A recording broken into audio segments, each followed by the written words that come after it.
Hey guys, and welcome back. So a few months back, I released a video of an interview I did with Sergey from the TV show Paranormal State and his fiancee Melissa. Now, originally this interview was about 3 hours long, which is a lot of footage. And the original interview video that I posted was about an hour and a half. So there's some extra footage that nobody's seen yet, and I've just been kind of sitting on, haven't done anything with it. So I thought I'd put a second part video together of the interview. Now, it's going to be a little bit different from the first one. If you watched the first one, like the questions kind of flow from one to the next, and it feels like an interview because it is. Well, with the second one, these are all parts that I cut out of the first one, so like the questions don't exactly flow perfectly together, so I just sort of clipped them all together. There's a few funny things in there, and there's some more facts and stuff like that. So I have been talking to Sergey, and we are thinking of doing a few other projects together. Nothing that I want to mention right now. Is just a few things that we're talking about doing. Maybe some like paranormal like experiments and stuff like that. So that's about as far as I'll take it right now. But anyways, guys, I hope you enjoy this second part interview that I did with Sergey and Melissa. And if you missed the original interview, I will put a link in the description to the first interview that I did. So, without further ado, here it is. I don't know how long your show was going on before I formed my team. When did Paranormal State first air on TV? Do you know offhand? Well, it ended in 2011. Google. So 2005. All right, Justin. 2011. Any questions that ask about dates? You're barking up the wrong tree. Right. I know that when I do voiceovers, Justin. Do like voice. If I say like Paranormal State first aired at, and like clearly you can tell it doesn't look like something you're saying. Or I'll just blot it out and I'll use my voice and I'll like try to sound like just like all the negative, like you guys said you weren't really seeing the negative comments, or you were just not focusing on that. You were focusing on all the good comments and stuff. I definitely I definitely wasn't focusing on it, just because I started to look at my life and go like, what are the things that are bringing me stress, and how can I eliminate that? But again, I know Melissa, who had her life definitely more well put together than I did. I mean, she would go on Facebook to interact with her friends and family, and all of a sudden there's a message in her inbox, and it's like, I hope you're dating, a scammer and a faker, and he's a POS, and she's just like, geez, and the top of that dress was like threatening her and the kids, and it's like, what is that doing, It's like, how do you, like, they don't know, like, they know you from the show, but they don't know you. They don't know Melissa. They weren't there when everything started happening. Just like in my video, I said, this is what I think. I don't know. I wasn't there, Yeah. I mean, so many people, when everything started blowing up, would just send me links to interviews and radio show footage online or YouTubers, and it was all the same. It was just bashing and hatred and assumptions. And first time I saw his, it was like, wow, this guy's actually pretty fair about everything. He's not sending me in a total dick. So I appreciate that. I'm not a dick. That's cool. Well, yeah, I mean, good maybe you weren't a dick about that. You know what? I don't know if I asked you this, but Melissa, how did you even run across my video? Did you just see it, or did someone send you the link? I think someone sent me the link, because at a point in time when things were really hairy, I was getting sent links by people constantly, 5 to 10 a day sometimes. Like, oh, look at this. Have you seen this? Did you hear this? Oh, you're brought up in it. Serge is brought up in it, blah, blah, blah, blah, blah. Mm-hmm. And I would just kind of like sometimes look at them when I could. So it was either it was sent directly to me, Mm-hmm. Or sometimes when you're watching something, other shit will come up like, oh, hey, you should check this out. Right, like, If you're Right. watching something similar.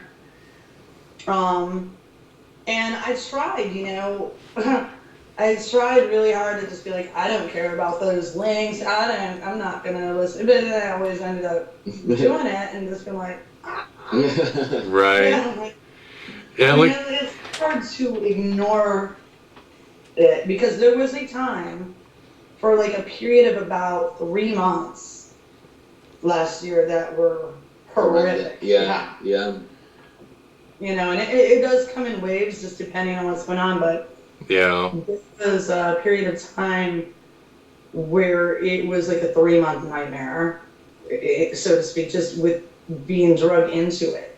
Mm-hmm. Yeah. Yeah. I try not to focus on the negative comments that I sometimes get on my videos. Unless it's by your ex-girlfriend, then, which has happened to me. But in all fairness, I did react to a video she put up, so I guess. So I guess that's probably the biggest dick move I've ever done. I think with social media, it's hard. Yeah. It's really hard to be a good person because there's some stupid negative comments I've seen on things. Even on like some of Ryan's like live things where people will comment and bring Serge or myself into it, or other people that really didn't have anything to do with what was going on, and it's really hard to bite your tongue. Like, I mean, that's like a test because it is so hard not to engage in that. I just wanted to be like keyboard warrior, like that cat. Like the cat that's typing. And they want you to respond to that because then they can get a rise out of you. I didn't say anything until the children were brought into it. And then I went off a little bit and Mama Bear. Mama Right. Bear. Yeah, that's right. You don't mess with the mama. In all fairness, nothing negative was said about the children, but the fact that this person even brought them up, this stranger who lives in California that I don't know, who was being crappy and made it sound like being a single mom was a bad thing. And Serge is hiding out with some single mother of 3, and I'm like, yeah, you know what? You need to chill.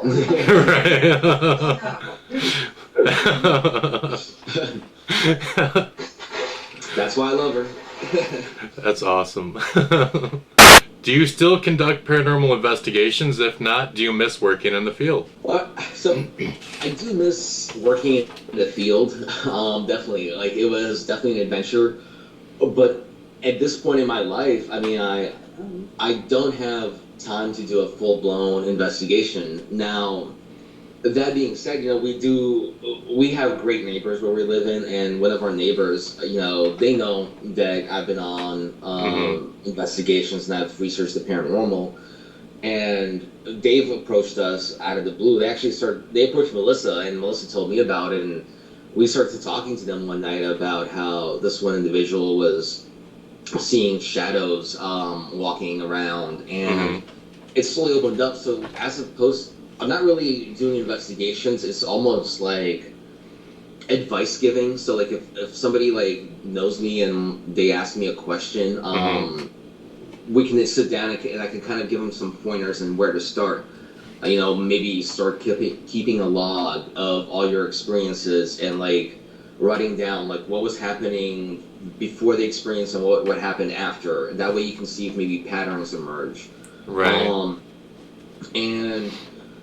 But it would take a lot out of myself, and even then, like, I know Melissa's into the paranormal, like, for us to suddenly go out there and, like, all right, while the kids are asleep, we're gonna go to somebody's house and right. that. I mean, yeah, and some other offers had come in, but it's nothing worth talking about. It's like I said, we'll see. Maybe something will happen. Right. And this doesn't have to be in the interview part, but did you watch the episodes after like the investigation? Yeah, I mean, we would have like viewing parties in a way where we would sit down and watch it with our close friends.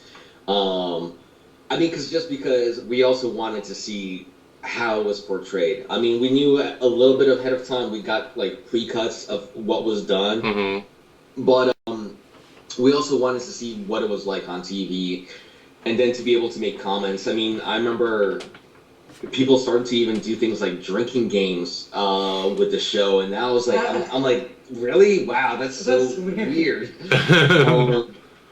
But I mean, like, a couple of cases stand out. Like, right now, one that's coming out into my mind was, I remember that we did this vampire case where we trialed for the first time. We were working with the God helmet at that point, where we hooked up Ryan to this device that bombarded the Shakti? Yeah, the Shakti helmet. It bombarded your brain with a magnetic field, a magnetic energy, and the theory was that when that happens, you become a little bit more psychically attuned to what was happening.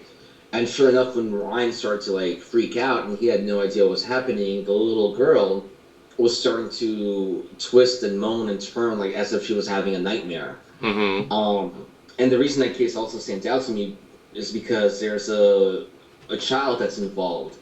And there's like, I remember this one moment where the girl had her friend over, and we're in the busy moment of planning for the show. People are being interviewed, things are being planned, and I see, the little girl's friend is walking down this hall, this alleyway. She was leaving the house, and it was just her walking by herself. And I was like, all right, something's weird going on here. Like, why is she leaving? And I run over. I'm like, hey, what's going on? Why are you walking by yourself down this alleyway?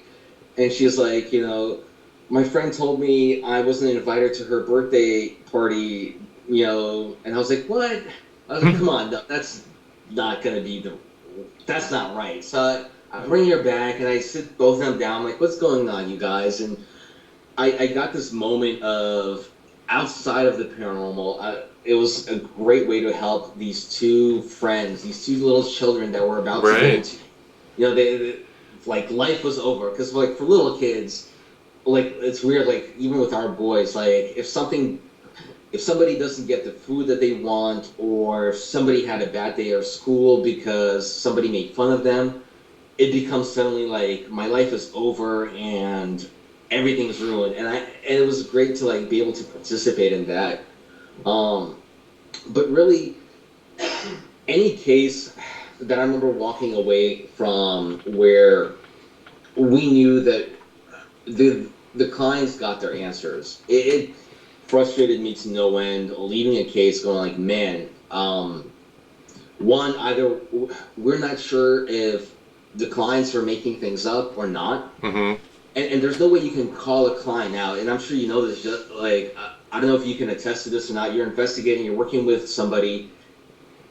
Part of you is not experiencing anything, and that's fine because that probably won't happen. But part of you is also recognizing certain signs, like, could they be faking it or not? Could they just be grasping for attention? And then there's this other side of like, still like certain pieces aren't adding up, and you feel like you haven't solved this mystery. My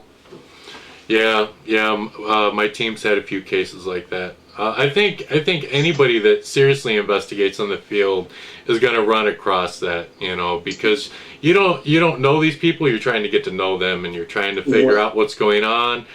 And I mean, the world's not perfect. There are people that are going to try and trick you, which I never caught anybody trying to trick us or anything like that. But it does happen. I still keep in contact with a lot of my clients. The ones that contact me, occasionally I'll send them a message. I'll be going through my case records, okay, and I'll talk to them. How's everything going? Is everything okay? Is anything happening? Right. And for the most part, because like after we did a case, we would try to do, like you guys, we would try to do something to help them, whether it was a blessing, if it was more like emotional, problems than paranormal, then we would get them in contact with the correct people to deal with that.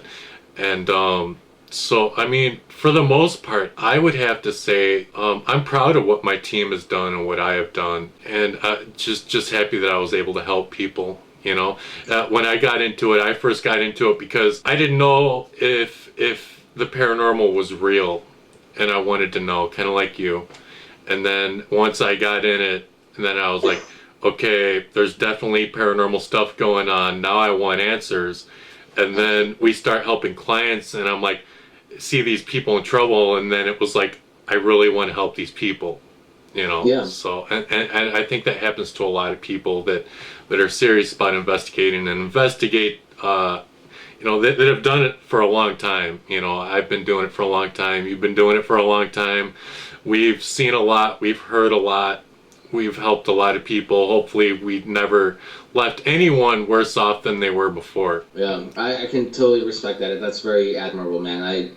It's cool to hear another sort of group that's out there that's doing the same thing. It's always, you know, amazing to see that you have your one group of people that are just about evidence collection, or they just want to share a moment where they've been affected by the paranormal. But it's totally different when you meet a group or group of people that are just about, we want to go out there and help people. And I mean, we've always talked about it. Can there be some sort of unity amongst the paranormal, a set of codes and ethics that are followed, or rules and regulations that are followed, that somebody that's starting to join in is going to follow up and follow those regulations? It's still new. I got a lot of paranormal friends that would agree with you. When I did my radio show, we had a lot of discussions on that, and you know, because there's a lot of paranormal groups out there that aren't professional and aren't out there to help people, and some of them are there to make money. Some of them are there, like, they'll charge their clients, which I think is completely wrong. Right. I mean, what do? You know, there's nothing. I mean, it's not like joining the force and being a cop or a fireman. You know, we don't have do's and don'ts, like rules like they do. Yeah. You know, and I really think that, you know, there should be. And then, speaking of love. Aww. So that's perfect timing. Yeah. You must be psychic. Yeah. Do you share his passion for photography? I'm not great at photography, no. But it is something I encourage in him, and I think his work's great. It's all right. It's so modest. No, but it's weird. Melissa and I, we do what I consider the cheesy couple stuff. She wanted to go to this thing called Paint and Unwind, where you had so much fun at this. I did have fun. You go and you paint something as you're drinking wine or beer. You actually paint a picture. It's not like painting the pottery. Yeah. Okay. Painting a pottery. Yeah. Yeah, like you can go paint pottery, but it wasn't that. It was like an actual, like a picture you can hang on the wall. Yeah. Right. And so we did that, and that was pretty cool. Like, wait! Did you guys hang those paintings on your walls? Do you actually? We did. We did it 2 times. The first time, Melissa's came out a lot better than mine, so we have that hung up. Wait, is yours hung up? She thinks that hers wasn't all that great, so I hung up mine. Oh, okay. Since it's been hanging, I see problems with it. It's good times. I don't know that your hobbies. You do. He has geek hobbies, which are awesome. I do geek out with my Magic card playing, but yeah, so I do like my video game playing. And I'm gonna be getting a video game card or a video card soon for my computer. Maybe I'll get back into some online video gaming with some of the horror games out there. I don't know. I think Melissa is a great artist. Like, we had to do. This is the worst thing. Like, the kids get assigned a project. It's a habitat shoebox, and whenever I see, like, you know, kids that are that young assigned projects like that, it means the parents are going to be the ones doing it. Right. That's it. So Melissa, like, put together this project, this habitat in the shoebox with the help of the kids, right? But Sure. yeah, Right. She's like, yeah, okay. They signed their name. but today they came back, and the teacher wrote like, "I love what you did with the sky," and that was definitely all you. That's cool. But you know what? I wish that I could draw. I wish that I could paint. I really wish that I could sing, but I can't do any of those things. But You say, why are we doing an interview with such a Debbie Downer? Justin, you can do whatever you go to find a paint and unwind place. I never thought I would be good at doing videos, and there you go. And and I think I mentioned this in a video before. I think I was reacting to my old YouTube videos, and I was like, oh my god, I was so horrible when I first started doing this. Like, my videos suck. Like, and then like as you go on, you see the videos getting better and better and better, and it just means that like when you really want to be good at something, you just got to practice and and try new things. So you are correct. Heather, there's like a camera where Heather's filming, because Heather was big into like filmography. Mm-hmm. She caught me like playing with ponies, and that was all. If Justin, okay, that was an early episode. Actually, I remember that. Yeah, here's the hard-hitting truth about when we fake things and when things were scripted.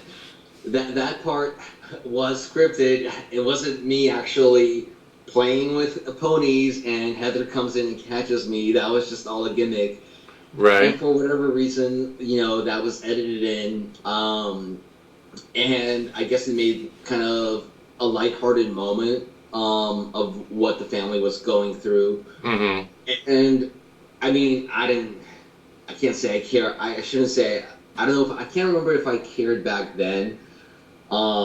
Sure, back then I could probably say that I was a little like going like, oh man, people are gonna see this and they're gonna judge me, and they're gonna think that I'm, like. I just saw it as you guys were just like having fun or just doing something funny for a camera, Right. And that's what I thought when I saw the episode, not just like looking back.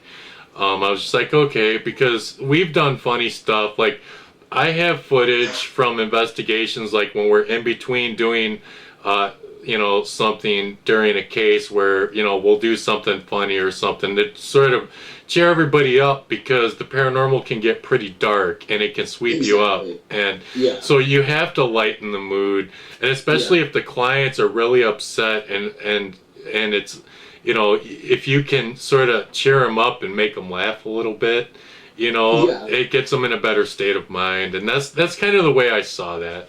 Absolutely, man. And we did this one investigation prior to Paranormal State where we were investigating a client's house where historically we found out that there was a doctor living there, and he would do these sort of secretive abortions with the rich folk. And it was a really, really dark case. And as we were falling asleep that night, we were just like, somebody came up with this crazy scenario of what would happen if like somebody put lipstick on our, if I think Rose or like Ryan is like, what if I put on lipstick and like kissed our head psychologist's forehead, who and then he would wake up and see that, and we just started laughing and suddenly like the laughing like became almost contagious. Like one person started to giggle and laugh, and then another and another. And a couple of the investigators were asleep, but then everybody else was like laughing. And I remember we were talking to this. We had on that case a priest that would talk to us about this investigation, who would tell us certain things that he had no idea was happening. That was happening at that moment. And we then described to him that the next day, like what had happened. He was like, "Oh, you just had something called holy laughter," and it was this divine moment where everybody felt at peace. Nobody felt dread. Nobody felt anguish. everybody felt light. And you know, again, here I have like two sides of me going like, it could be that, or it could just be us being young and stupid. But like, if I was to look at it, I'm gonna take the side of it was this divine intervention of holy laughter. I have never heard that before, but it sounds like a good thing. Oh wait, do you want us to redo that a little bit and be still? No, or you're not talk. You're fine. I'm just I trying. just realized he didn't get any of this whole interview tonight. Yeah. And we have to do it over. So I hope you like this video. Again, it was just like clips out of order of the interview that I did with Sergey. Again, I will put a link to the original one in the description of this video. Don't forget to give this video a thumbs up. Don't forget to subscribe to my YouTube channel if you haven't done so already. And we'll see you guys next time.